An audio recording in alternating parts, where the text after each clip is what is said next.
네, 여러분, 이번 시간은 125페이지 채무 불이행과 채권자 지체, 여기서부터 시작입니다. 우선 이행지체 그러면 채무 불이행 사유 중 하나입니다. 우리가 채무 불이행하면 그 중에는 이행지체, 이행불능, 불완전이행, 또 추가해서 채권자 지체, 이러한 내용이 있습니다. 그래서 제때 돈 빌리고 제때 못 갚았다. 역시 대표적인 이행지체 사유가 되겠죠. 중도금 매매계약에서 매수인이 중도금 지급일자의 매도인에게 중도금을 지급하지 않고 지체하고 있다. 역시 이행지체입니다. 자, 이러한 이행지체는 당연히 손해배상 책임이 발생되죠. 자, 일단 1번 지문부터 보시죠. 또 지시채권하고 나왔는데 또 여러분 추가적으로 또 설명하고 진행하도록 하겠습니다. 그러니까 채권의 유형, 종류에 지명채권, 지시채권, 무기명채권 이런 것들이 있어요. 지명채권하면 이름 명자거든요. 지명할 때 명자가 이름 명자. 따라서 증서상에 채권자 이름이 지정돼 있다, 정해져 있다, 기재돼 있다 이렇게 볼 수 있어요. 대표적으로 여러분이 갖고 계시는 통장, 예금통장, 적금통장 이런 통장에 보면 여러분의 이름이 명기가 돼 있어요. 그렇죠? 이것이 대표적으로 지명채권이라고 하는 겁니다. 그래서 지명채권을 양도할 때는 추후에 나올 겁니다. 여러분 채권 양도에서 양도할 때는 합의 플러스 증서의 교부, 양수인에게 교부하고 그 사실을 채무자에게 통지 또는 승낙을 구하는 것을 대항 요건으로 하고 있죠. 자, 그 다음에 지시채권 하면 지시채권은 뭐냐면 배서인이 피배서인을 지시해가지고 정해서 계속적으로 지시해서 양도를 하는 거예요. 대표적으로 어음이나 수표. 그렇죠. 그래서 우리는 자기합 수표를 상대방에게 교부할 때 어떻게 하죠? 이면에 이서한다 했죠. 그 이서가 바로 우리 민법상으로 표현하면 배서한다. 그렇죠. 배서 플러스 양도 이렇게 하는 거죠. 그것을 하나의 공시방법으로 하고 있고요. 그 다음에 무기명 채권이라 그러면요. 무기명 채권은 글자대로 없을 무자에 없다는 뜻이죠. 뭐가? 이름이 기재되어 있지 않다. 이름 명자, 이름이 기재되어 있지 않은 채권. 이걸 무기명 채권이다. 그러면 그 무기명 채권의 대표적인 것들은 뭡니까? 열차, KTX 승차권. 그렇죠. 네, 승차권, 극장의 관람권, 입장권, 그 다음에 백화점의 상품권. 그런 것들이 대표적인 무기명 채권이에요. 증서상에 채권자 이름 없습니다. 네.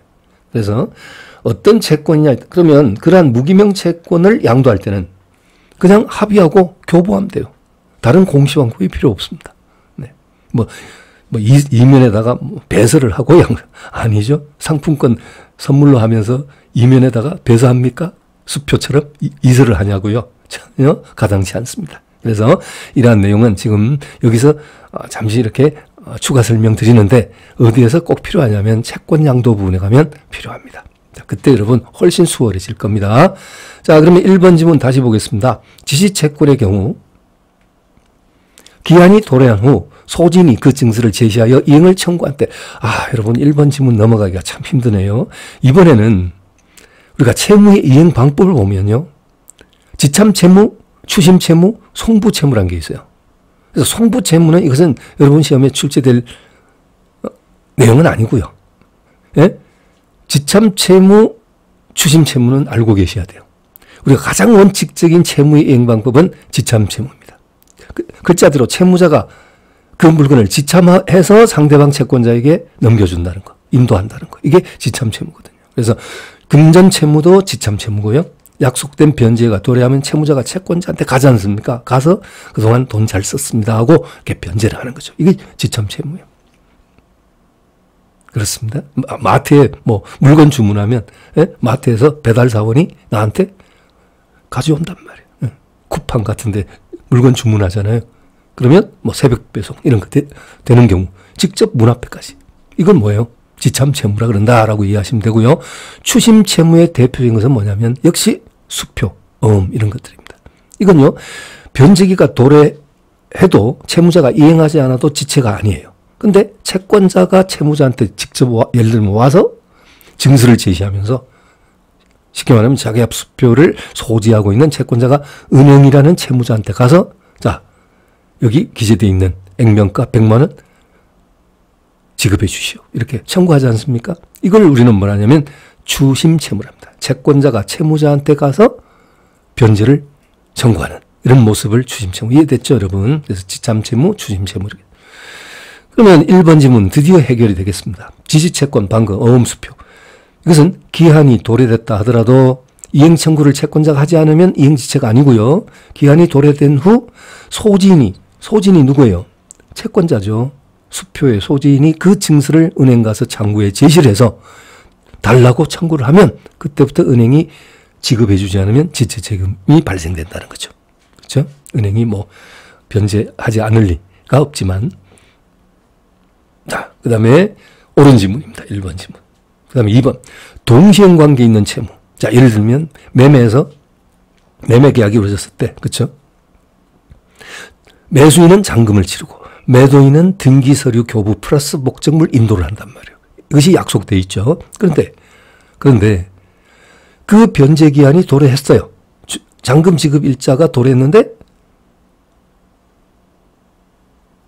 당사자가 이행을 하지 않고 있다. 이행을 제공하지 않고 있다. 이런 경우는 설사 이행기가 도래하더라도 이행지체가 발생되지 않습니다. 본래 서로 간에 동시행항변권이 뭡니까? 매도인은 잔금 칠 때까지 등기서류 못 넘겨주겠다.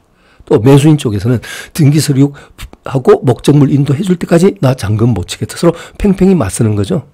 그렇죠? 이것이 동시행항변권 관계다. 그랬지 않습니까? 그러니까 일방이 이행 제공을 하고 청구를 했는데 상대방은 나는 등기서류와 목적물 인도, 즉 아파트 키, 열쇠 뭉치를 등기서류하고 함께 제공하는데 상대방은 매수인은 잔금 칠 생각을 아예 하지 않고 있다. 잔금 줄 생각을 하지 않고 있다. 그러면 당연히 매수인의 뭐가 됩니까? 이행지체가 되는 거죠.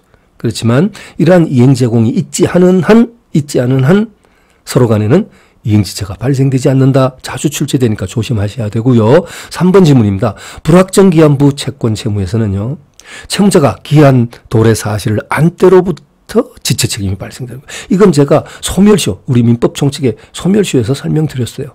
불확정기한부 채무는 이건 불확정기한이 뭐예요? 도래는 되는데 언제 도래될지 알 수가 없다. 이걸 불확정기한이라 했지. 따라서 소멸시효의 기산점은요. 객관적으로 그 기한이 도래한 때. 그러나 이행지체의 기산점은 그 기한 도래 사실을 알면서도 채무자가 이행하지 않으면 그때부터 이행지체가 된다는 거. 서로 헷갈리니까 조심하셔야 된다. 제가 언급한 적 있습니다. 그래서 여기 객관적으로 그 기한이 도래한 때 이거 틀렸습니다. 이것은 소멸시효의 기산점이다. 그 다음에 4번. 채무 이행기한이 없을 때는 채권 성립 시부터 소멸시효가 진행된다. 그렇죠? 채권의 소멸시효는 채권 성립 시부터 곧바로 시효가 진행된다. 그렇지만 이행지체를 따질 때는 채무 이행기한이 없는 경우는요. 변제기한이 없어. 그럴 때는 채권자가 채무자에게 이행 청구를 느닷없이 하는 경우가 있죠. 그런 경우 이행하지 않으면 채무자는 이행지체가 되는 거죠. 제가 예를 들어서 이렇게 예를 들었어요. 친구지간에 돈 100만 원 빌려줬어. 그리고 변제기한을 정하지 않았습니다. 이 경우는 채무자는 변제기한이 없으니까 지체 책임이 발생될 이유가 없죠. 그렇죠? 근데 채권자가 돈 빌려주고 일주일 뒤에 갑자기 전화가 와서 친구 채무자에게 뭐라 그러냐면 야 친구야 미안하다. 내가 갑자기 지금 돈이 급히 필요한 사정이 생겨서 그러니까 일주일 전에 빌려간 돈 100만 원 좀 갚아주지 않을래? 지금 뭐 했어요? 채권자가 이행 청구했죠. 그때부터 이 채무자가 변제하지 않으면 그때부터 이행지체가 발생되는 거예요. 그래서 여러분 소멸시효의 그 채권 기산점 있잖아요. 그것하고 채권법에 나오는 이행지체의 발생 시기, 그렇죠? 이것하고는 헷갈리니까 잘 구분해 두시기 바랍니다. 자, 그다음에 5번은 똑같습니다. 양쪽 모두 똑같아요. 자, 무슨 말이냐면 불법 행위로 인한 손해배상 채권 언제부터 시효가 진행된다고요? 불법행위 성립 시, 불법행위 시 다 같은 말. 불법행위 시부터 곧바로 손해배상 채권이 발생되고 따라서 그때부터 그 손해배상 채권을 행사하지 않으면 소멸시효가 진행된다 그랬죠. 마찬가지로 불법 행위로 인한 손해배상 채무, 그러니까 가해자가 피해자에게 해줘야 될 그 채무는 역시 뭡니까? 불법 행위 성립과 동시에. 그렇죠? 그래서 원칙적으로 그 성립과 동시에 당연히 이행지체가 성립된다. 네, 틀림없습니다. 틀림없습니다. 자, 그 다음 하단의 2번 문제입니다. 채무자의 이행지체 책임의 발생 시기로 옳은 것을 모두 고른 것은 했습니다. 기억에 불확정 기한부 채무 또 나왔죠? 채무자가 기한 도래함을 안 때, 기한 도래 사실을 알면서도 이행하지 않았을 때. 제가 어떤 사례 들었었어요? 갑이 을에게 A가 사망하면 이 토지를 인도해 주겠다 그랬잖아요. 그렇죠?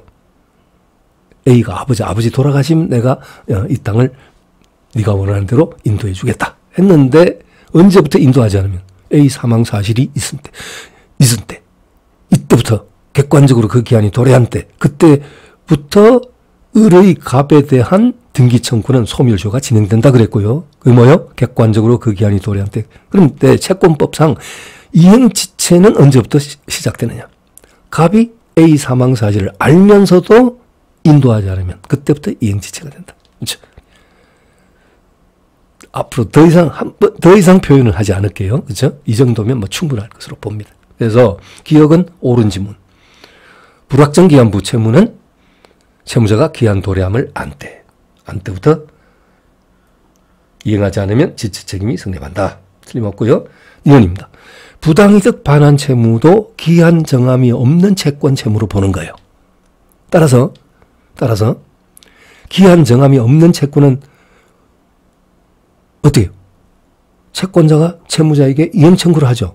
어느 날 이행 청구했는데 그럼 채무자가 이행 청구를 받았는데 이행하지 않으면 이행지체가 된다고 방금 앞에 문제에서 봤지 않습니까? 마찬가지입니다. 부당이득 반환 채무도 기한 정함이 없는 채무로 봐서 이 수익자는요, 부당이득을 얻은 자, 이 자를 수익자라 그러거든요. 그래서 수익자가 상대방으로부터 이행 청구를 받은 때, 이때부터 부당이득을 반환하지 않으면 이행지체가 성립된다. 그다음 D가 불법 행위로 인한 손해배상 채무의 경우 가해자가 피해자로부터 이행 청구 받은 때 맞아요? 틀렸다. 방금 나왔었어요. 불법 행위 시부터 곧바로 이행지체가 된다. 그랬었죠. 네. 다음 페이지로 넘어갑니다. 자, 다음 페이지 하단. 126페이지 하단. 자, 3번. 민법상 채무 종류에 따른 이행지체 책임의 발생 시기가 잘못 연결된 것을 모두 고른 것은 했습니다. 또 반복이죠, 여러분. 연도만 다르지, 출제 연도만 다를 뿐이지 계속 반복입니다. 기억에 부당이득 반환 채무는 수익자가 이행 청구를 받은 때 맞고요. 이건 불확정 기한부 채무는 채무자가 기한 도래 사실을 안 때 맞고요. 그렇죠? 디귿입니다. 동시행 관계에 있는 쌍방 채무는 쌍방의 이행 제공 없이 쌍방 채무 이행기가 도래한 때. 틀렸죠? 쌍방이 매도인 매수인 서로 이행 제공 없이 매도인도 등기 서류 안 넘겨주고 제공하지 않고 매수인도 잔금 제공하지 없이 그리고 그 변제기 이행 약속 날짜를 넘겨버렸다. 이행기 넘겼다. 이거 이행지체 맞다 아니다? 아니다 그랬어요. 이행지체 아니라고 했습니다. 나는 이행 제공을 했는데 상대방이 역시 이행하지 않으면 그때 이제 지체가 발생이 된다. 그랬었죠? 자, 그러면 좀 틀린 거 골라라 했죠? 틀린 것은 디귿입니다. 예, 3번 정답 되겠습니다, 여러분. 자, 그다음 127페이지 되겠습니다. 이행지체에 관한 설명으로 옳지 않은 것은 1번 이행지체를 이유로 채권자에게 전보배상 청구가 인정되는 경우. 자, 딱딱한 용어 나왔죠? 전보배상이란 말이 나왔는데요. 우리가 이행지체에서의 손해배상 책임은 원칙적으로는 지연배상이죠. 자, 금전 채권 관계에서 여러분 돈 빌린 관계에서 제때 변제하지 않으면 채권자는 채무자에게 뭐 요구한다고요? 원금에다가 추가해서 지연배상을 요구한다. 이건 지난 시간에 공부했죠. 지연배상. 지연배상. 지체로 인한 배상. 근데 이건 지연배상이 원칙입니다. 그런데 지체로 인해서 채무자가 이행지체를 함으로써 더 이상 채권자 입장에서는 계약 목적을 달성할 수 없는 경우가 있을 수 있어요. 그렇죠? 그런 경우 또 이행지체 이후에 채무자가 뒤늦게 이행하는 것이 오히려 채권자한테는 아무런 의미가 없는 경우도 있을 수 있단 말이죠. 그렇죠? 예, 그런 경우는 계약을 해지하고, 물론 최고를 먼저 보내죠. 언제까지 이행하지 않으면 나 계약 해지할 거야 라고 채권자는 채무자를 상대로 해서 최고를 먼저 보내고, 상당 기간이 경과됨으로써 채권자는 드디어 계약을 해지합니다. 해지하고 뭐 청구하죠? 손해배상 청구를 하는데, 이때 손해배상 청구는요, 지연배상이 아니고 전보배상 청구가 되는 것이죠. 그렇죠? 네, 그래서 여기 1번 보시면요, 이행지체를 이유로 채권자에게 전보배상 청구가 인정되는 경우 그 손해액은 원칙적으로 최고할 당시의 시가, 최고할 당시의 시가가 아니고 최고하고 상당 기간이 경과된 후에 시가를 기준으로 산정해야 됩니다. 최고할 당시가 아니라 최고하고 상당 기간 경과. 판례의 해설 꼭 참조하십시오. 최고한 후 상당한 기간이 경과한 당시의 시가를 표준한다. 이게 대법원 판례의 태도입니다. 네.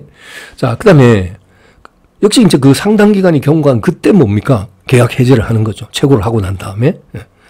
최고하고 곧바로 그냥 바로 이어서 해제가 아니고 최고하고 상대방 이행을 기다렸다가 이행 없으면 해지하지 않습니까? 그리고 손해배상 청구, 즉 전보배상 청구가 들어가는데, 그 배상 청구액을 따질 때는 최고할 당시가 아니라 최고하고 상당 기간이 경과한 시점에 시가를 표준한다. 그 다음에 2번입니다. 중도금 지급기일을 2층 골조공사 완료 시. 이건 여러분 보십시오. 언제 완료가 될지 알 수는 없어요. 공사가 지체될 수도 있는 것이고, 갑자기 뭐 장마 며칠 동안 집중호우가 쏟아짐으로써 도저히 공사를 강행할 수 없는 그 같은 사정도 있을 수 있을 것이고 해서, 이건 언제 완료될지 알 수 없는, 오기는 분명히 오겠죠. 완료는 되겠지만 언제 될지 모르니까 이것은 일종의 불확정 기한부 채무다, 이렇게 볼 수 있겠죠. 그렇다면 여러분 눈치채셨죠? 불확정 기한부 채무는 언제부터 이행하지 않으면 채무자의 이행지체가 된다? 기한 도래 사실을 안 때 그랬습니다. 자, 그러면 2번 읽어봅니다. 중도금 지급기일을 2층 골조공사 완료시로 한 경우 그 공사가 완료되었더라도 채무자가 그 완료 사실을 몰랐다면, 알지 못했다면 지체 책임이 성립되지 않는다. 어때요? 옳죠? 예. 기한 도래 사실을 안 때부터 이행하지 않으면 이행지체가 된다고 했으니까, 그죠? 네. 그 다음에 그러면 2번 지문에 2층 골조공사 완료시라는 이 조건이 아니라 약정이, 이 부수되는 약정이 불확정 기한부라는 것을 알고 있어야 이 2번 지문은 해결이 될 수 있겠네요. 그죠? OX 판단을 할 수 있겠다. 그죠? 다음 3번입니다. 금전 채무 이행지체론에서 발생하는 지연이자의 성질은 이자가 아니라, 순수 이자가 아니라 손해배상금이다. 이것은 앞 시간에 공부했습니다. 여러 번 했어요. 4번. 저당권이 설정된 부동산의 매도인의 담보 책임에 의한 손해배상 채무. 이게 뭐냐면 여러분, 자, 해설 참조하시는데요. 576조. 여러분, 진도 쭉 나가다 보면 채권 강론의 매매에서 잘 나옵니다. 나오고요. 아주 중요한 부분이라 그때 자세히 보겠습니다만은, 이 576조는요, 저당권 전세권 실행 행사에 의한 제한이라는 제목을 둔 담보 책임이에요. 쉽게 말해서 저당권이 설정된 부동산을 매수했어요. 매수인, 을이 갑으로부터 매수했는데, 분명히 갑이 뭐라 했어요? 대금 다 치르면 갚겠다 그랬거든. 근데 돈은 돈대로 매도인이 받아가고 저당을 말소를 시키지 않았어요. 매도인은 은행에 갚지를 않았단 말이에요. 그 부동산에 설정되어 있는 저당권을. 자, 그래서 매수인 입장에서는 언젠가 갚겠지 하고 믿고 있었는데 바로 경매가 진행이 되는 겁니다. 그렇죠? 이때 이 매수인은 그 저당권 실행에 의해서 소유권을 잃게 됐습니다. 자기가 그냥 소유권 빼앗기게 됐어요. 경락되어 갖고 말입니다. 자, 이럴 때 그로 인해서 발생하는 손해에 대해서 매도인을 상대로 담보 책임을 물을 수 있다는 그 내용이 바로 지금 여기 나와 있는 4번 지문이에요. 저당권 또는 전세권의 행사에 한 또는 실행에 한 담보 책임, 이걸 말하는 겁니다. 여러분 이해하셨죠? 그래서 이러한 손해배상 채무는 이행 청구를 받은 때로부터 지체 책임이 있다. 네, 해설 참조하십시오. 역시 이것도 이행기한에 정함이 없는 채무에 해당이 된다는 거죠. 그 다음에 5번 지문입니다. 이행기에 정함이 없는 채권, 반복됐네. 뭐 몇 번 반복됐죠. 이행기의 정함이 없는 채권을 양수한 채권 양수인이, 채권을 넘겨받은 양수인이 채무자를 상대로 이행을 구하는 소를 제기하고 소송 계속 중 채무자에 대한 채권 양도 통지가 뒤늦게 이루어진 경우, 제가 이러고 이해하시라고요. 여기 조금 삽입해서 뒤늦게 통지가 이루어졌다. 특별한 사정이 없는 한 채무자는 채권 양도 통지가 도달된 다음 날부터 이행지체 책임을 진다. 이게 무슨 뜻일까요? 자, 여러분 아까 제가 이렇게 얘기했습니다. 지명 채권을 양도할 때는 채권 양도인과 양수인 사이의 공시 방법은 합의 플러스 증서의 교부. 그것으로 끝입니다. 그런데 제3자에 대한 대항 요건으로서 채권자는 채권 양도했다는 사실을 채무자에게 그 사실을 통지를 해야 한다 했어요. 그것이 대항 요건이라고 해서 통지 또는 승낙 이렇게 나와 있는데요. 근데 이 자가 지금 이 갑을 채권자를 하자고요. 갑 채권자, 을 채무자 이렇게 했을 때 갑이 병에게 채권 양도를 했어요. 그럼 병이 채권 양수인입니다. 그런데 그 사실을 양도 당시에는 채무자에게 통지를 하지 않았는데 채권 양수인 병이 채무자를 상대로 해서 소송을 제기했습니다. 변제를 청구하는 소송을 제기해서 그 소송 계속 중에 뒤늦게 채권 양도 통지가 채무자에게 도달이 된 거예요. 그러면 채무자는 언제부터 이행하지 않으면 이행지체가 된다고요? 채권 양도 통지가 도달된 다음 날부터 이행지체 책임을 진다는 게 판례의 태도입니다. 네, 이해하셨죠? 네, 좀 까다로운 내용인데요. 이렇게 봐주시기 바랍니다. 그 다음에 128페이지 5번 문제. 이행보조자에 대한 설명으로 옳은 것은 했습니다. 여러분, 이행보조자는 어떤 사람을 말하는 걸까요? 예를 들면 도급계약에서 도급인은 건축주, 예를 들면 수급인은 건축업자, 공사업자, 그 공사업자, 건축업자의, 즉 수급인의 그 업무를 보조하는 자. 예를 들면 어떤 사람이 있을까? 수급인의 업무하면 건물 짓는 거죠. 그것을 보조하는 자면 뭐 목수도 있겠고요.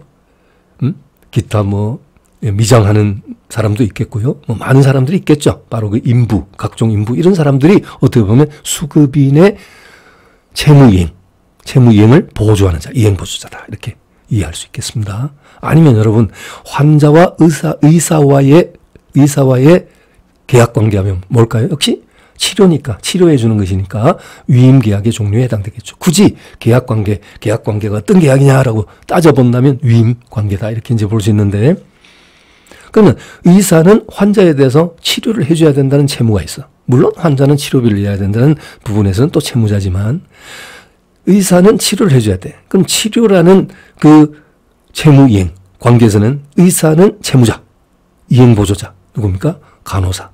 예를 들어서 간호사는 이행보조자 관계에 있다. 이렇게 이해하시면 이해가 빨라질 거예요.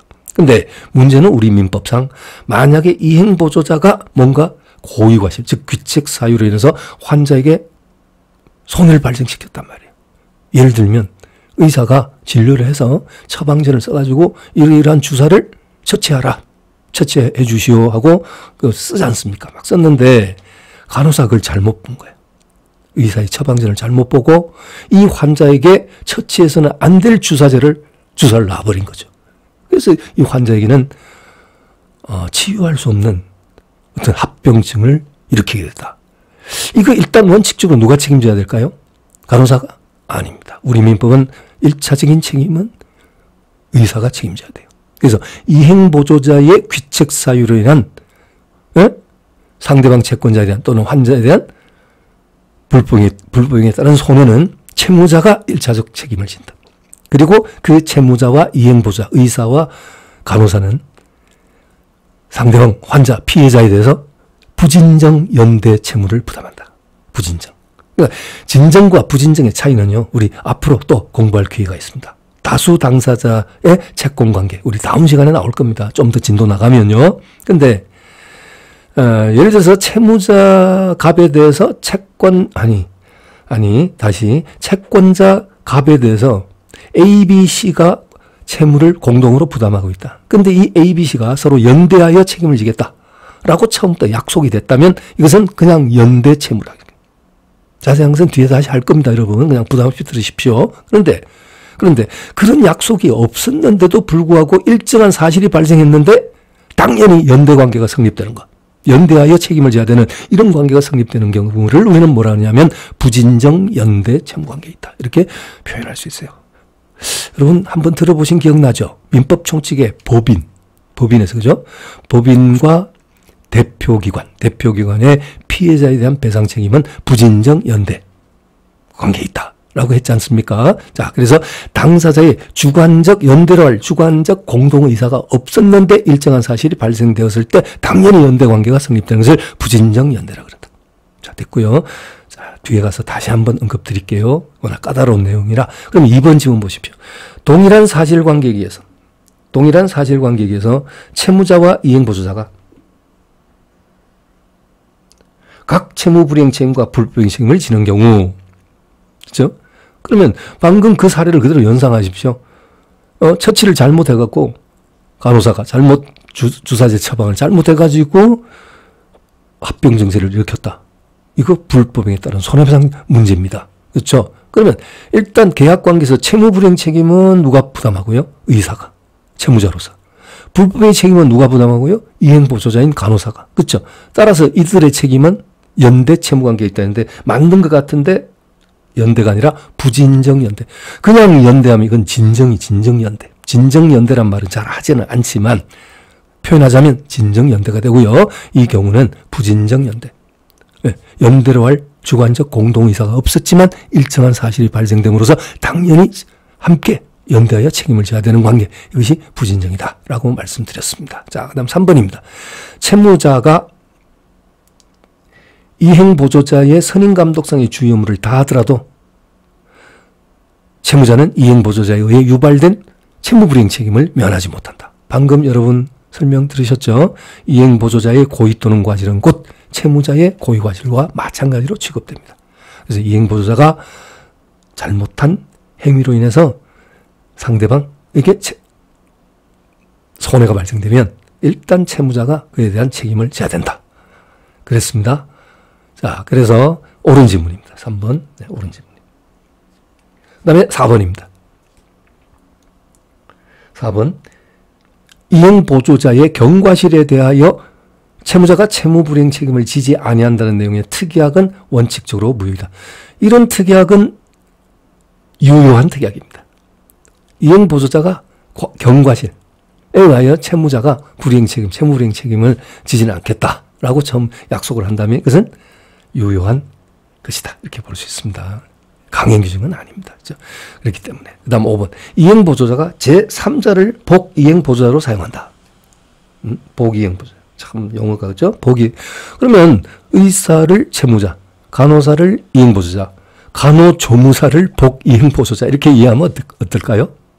여러분 그렇게 이해하시죠? 뭐. 이행보조자가 간호사가 제3자를 복이행보조자, 간호조무사를 복이행보조자로 사용하는 경우 채무자가 이를 묵시적으로 동의했다면 복이행보조자의 경과실에 대해서 채무자는 책임을 부담하지 않다가 아니고 책임져야 됩니다. 복이행보조자의 잘못된 행위도 역시 이행보조자의 귀책사유로 봐야 되고 따라서 채무자에게 그 책임이 귀속되겠죠. 책임을 부담하지 않는다.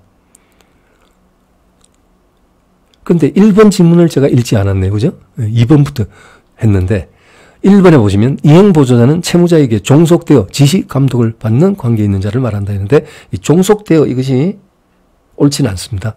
뭐 종속된 관계도 있을 수는 있지만 반드시 그렇지는 않습니다. 어떻게 의사와 간호사를 종속관계라고 볼 수 있을까요? 그건 아니죠. 뭐 인식은 어쩌면 그런 인식을 갖고 일반인들이 갖고 있는 경우가 많겠지만 사실은 엄격하게 표현하면 종속관계로 보기는 곤란합니다. 양자 모두 전문인으로서의 어떤 역할을 하고 있다. 이렇게 이제 보니까 영역이 좀 다르지 않습니까? 의사와 간호사. 종속관계는 반드시 그렇다라고는 할 수 없습니다. 그렇죠? 네, 그렇게 여러분 이해해 주시기 바랍니다. 그래서 이 문제의 옳은 정답은 이미 여러분이 확인하신 바 3번이 정확하게 옳은 지문이 되겠습니다. 자, 그 다음. 자, 여기 이행보조자 책임과 사용자 책임의 비교 이런 추후에 여러분 또 보시게 될 겁니다. 네, 129페이지 6번 문제. 채무불이행에 관한 설명으로 옳은 것은 했습니다. 1번, 기한이 정해져 있는 지시채권이나 무기명 채권의 경우 증세 제시 없이도 이행기 도달하면 당연히 지체 책임이 진다. 맞아요? 틀렸습니다. 이거 아까 무슨 채무를 했어요? 추심 채무. 채권자가 직접 채무자에게 가서 증서를 제시하면서 돈 달라고 요구해야 된다.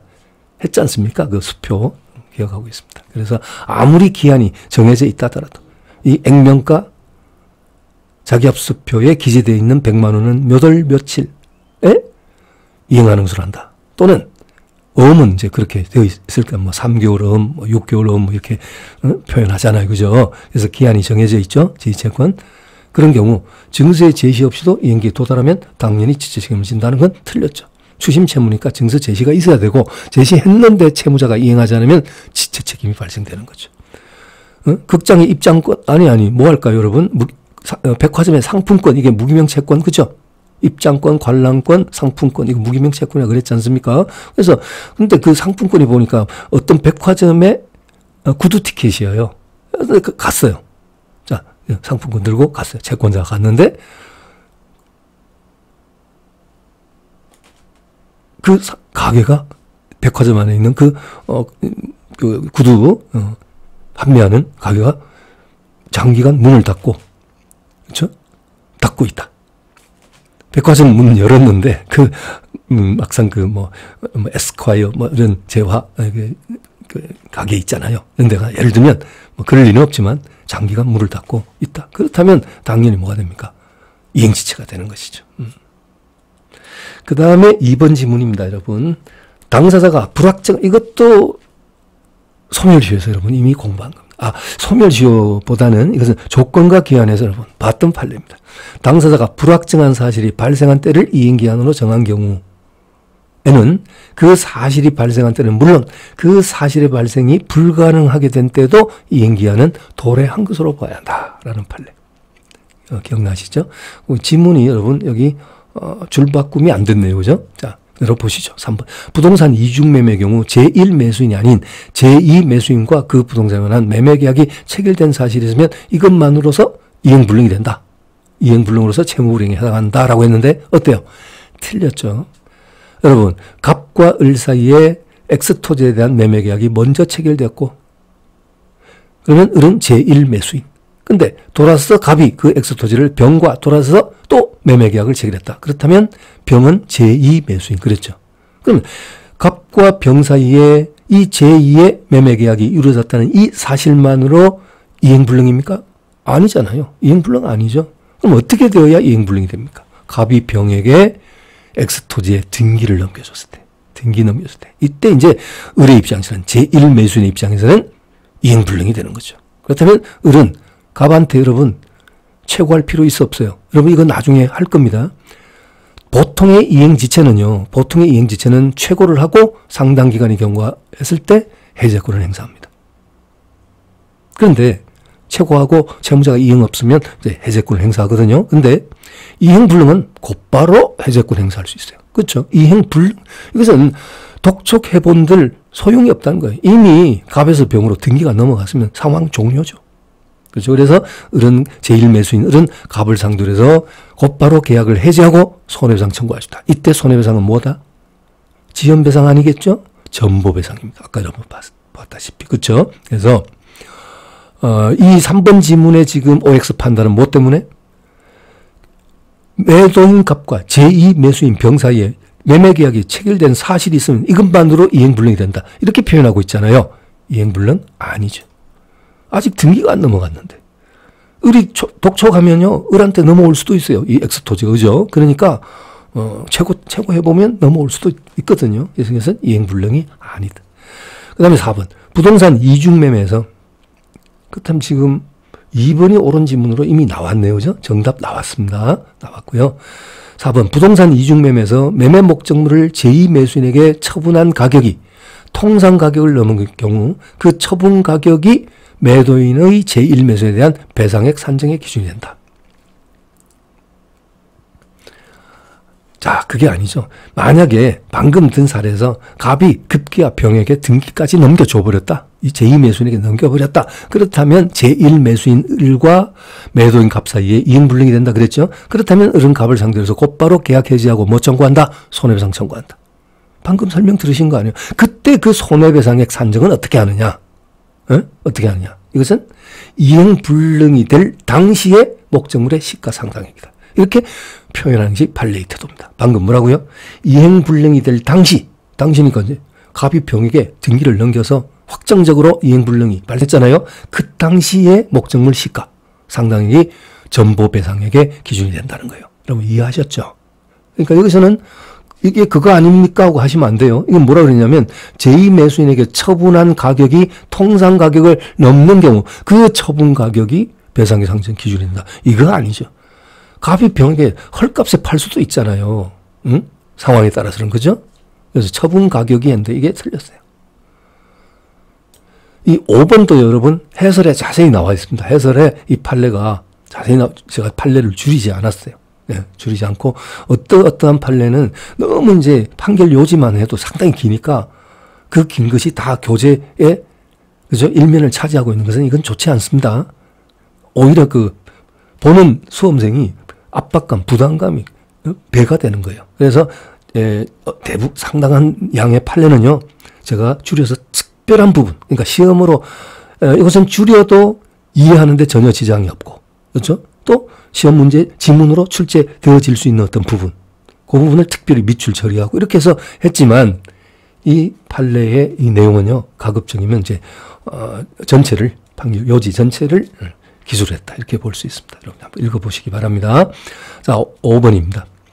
아파트 광고 모델 계약을 체결하면서 품위 유지 약정을 한 유명 연예인이 남편과의 물리적 충돌로 부부싸움을 했네요. 멍들고 부은 얼굴 등을 언론에 공개한 행위. 그것도 뭐까지 했습니까? 기자회견까지 해가지고 자신의 얼굴을 공개하고 남편의 어떤 이 부당한 처사에 대해서 억울함을 항변하고 이렇게 한 행위, 이건요 채무불행에 해당하지 않을까요? 광고 모델이고 그 건설회사에 대해서 당연히 채무불행이죠. 해당하지 않는다가 아니라 해당한다. 따라서 판례에 보면 결정적인 부분 제가 밑줄 쳐두었거든요. 품위 유지 약정을 위반한 것으로서 광고주인 아파트 건설회사에게 채무불행에 따른 손해상 책임을 져야 된다. 이렇게 나와 있습니다. 네. 여기 나와 있습니다. 자, 이번에 제가 별도로 강의를 위해서 원고를 다시 교재의 내용을 다시 좀 편집을 했는데 밑줄 처리된 것이 빠졌습니다. 여러분 교재는 다 밑줄 되어 있죠. 이상 없고요. 여기 밑줄, 여기 광고 모델 계약에서 정한 부분, 이 부분, 네, 품위 유지 의무 위반이다, 약정 위반이다. 하여튼 여러분 교재 밑줄 친 부분만 좀 확인해 주시기 바랍니다. 자, 이렇게 해서 이번 시간은요 여기까지 여러분 보시고요. 또 우리 다음 시간에 이어서 보시도록 하겠습니다. 여러분 수고하셨습니다.